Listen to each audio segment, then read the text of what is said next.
If you've ever said your BMW makes a certain horsepower, there's a very high chance that number isn't true. Not because you're lying on purpose, but because BMW owners are really good at lying to themselves. And before you get annoyed, I've done it too. This video isn't about calling people out for fun. It's about explaining why horsepower numbers online are blown way out of control, especially on tuned BMWs.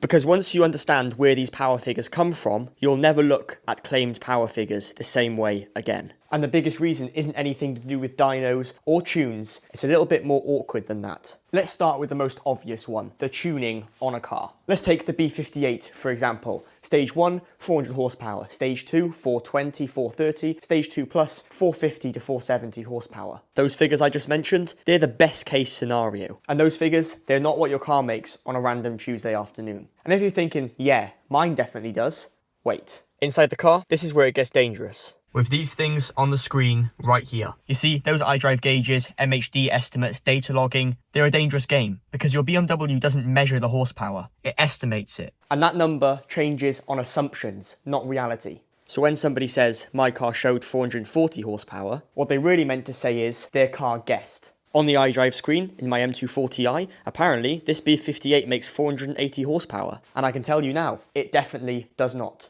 Now let's talk a little bit about dynos, because this is where people get a little bit emotional. Dynos, they're tuning tools. They're not real-world truth machines. And regarding the dyno talk, there's a lot of factors that go into that. The person who set the dyno up, each dyno reads a different horsepower figure, and also the cooling capabilities of that dyno setup. Most cars only make their highest dyno figure once. Let me explain why. If you've ever taken your car to a rolling road or put it on a dyno or had it professionally tuned, you'll know something a little bit about heat soaking. To make power on a car, you've got to rely on the coolant temperatures being cold. And take it from me, who's put their fair share of cars on a dyno. Intake temperatures climb, oil gets hotter, coolant temp gets hotter, the car power figures drop.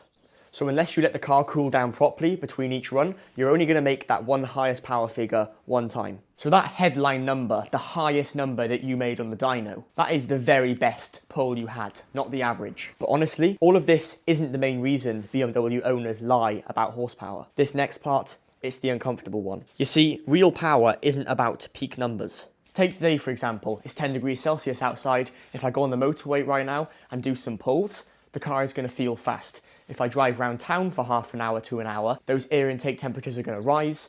When I do a pull again, the car is going to feel a lot slower. And all of this changes with fuel and everything like that as well. The car can pull timing, it can do all of this stuff without the driver actually noticing. So 2 pulls on the car can feel very much the same, while making very different horsepower. That's why consistency matters more than bragging about what horsepower your car made on TikTok. Here is the only reason horsepower figures on a car get inflated.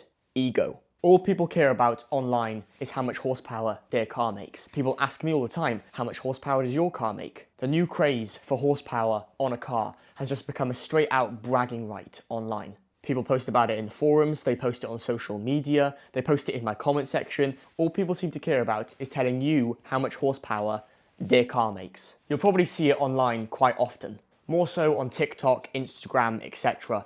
People losing their mind about a slow car having 400 horsepower. Since when was a slow car 400 horsepower? If you went back 10 to 15 years, 400 horsepower on a car like this would be fast. And now, if you're under 1,000 horsepower, your car's slow. Make that make sense. Horsepower figures have become a straight up identity on a car. And once it is an identity, those power figures can't go down. So people round up their figures, then they repeat the figures, and then it becomes a straight up fact. And then the dynamic changes. This isn't just about bragging what horsepower the car makes. People have to chase that horsepower. They go straight to a downpipe and tune, whether they actually have the downpipe or anything else on the car to have that tune safely. Take the B58 for example, they might go to a stage 2 plus without upgrading the high pressure fuel pump, which is needed to make the power. And because this all comes down to ego, people are very quick to tune their car to say they've got 470 horsepower on a stage 2 plus, when in reality, it's barely making 430 because they've got no bolt-ons. And believing your car makes more horsepower than it actually does always leads to bad decisions. I've been out in a lot of fast BMWs, and the fastest BMWs I've been out in aren't the ones with the highest power figures. They're the ones that made the best repeatable power.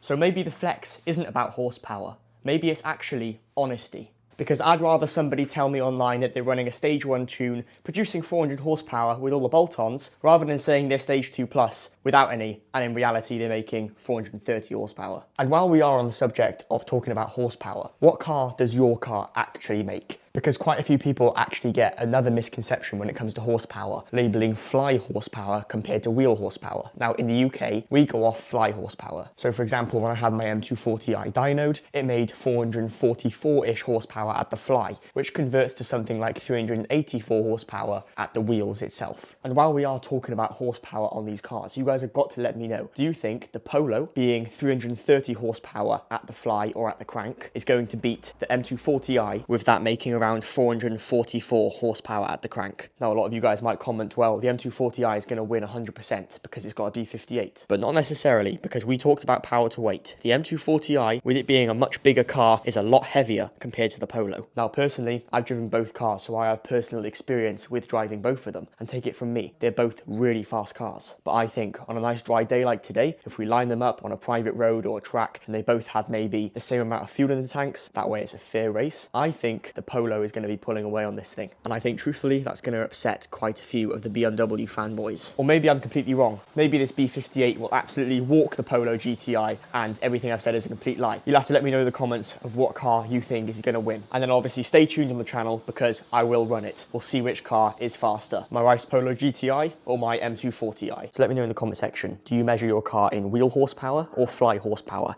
So what's everybody's opinion? Do you think horsepower is blown way out of proportion? I know as a BMW owner, I've definitely exaggerated my horsepower with cars in the past. Now I've completely changed and I list it legit and what it actually makes. Unfortunately, this car doesn't make 470 horsepower without a high pressure fuel pump, unfortunately. And also, if you're like me, why on earth would you want almost 500 horsepower with an open diff? An LSD is definitely needed, especially on this car. And for anyone who's been following the channel for a while, you'll know that we've got this LSD coming on the car very soon. So if you want more videos on the real truth about these engines, heat cycles, tuning capabilities, cooling mods, anything like that, hit subscribe. Now would be a great time to do it. And while we are closing this video to an end, let me know what you thought of this video. Did you enjoy it? If you did, you can subscribe, trying to reach 4,000 subscribers before 2026. And apart from that, you can like the video, you can comment, I'll personally answer. And I will see you guys all next time with my legit 444.2 horsepower M240i, which is what the car actually made. I'll catch you all next time. Bye for now.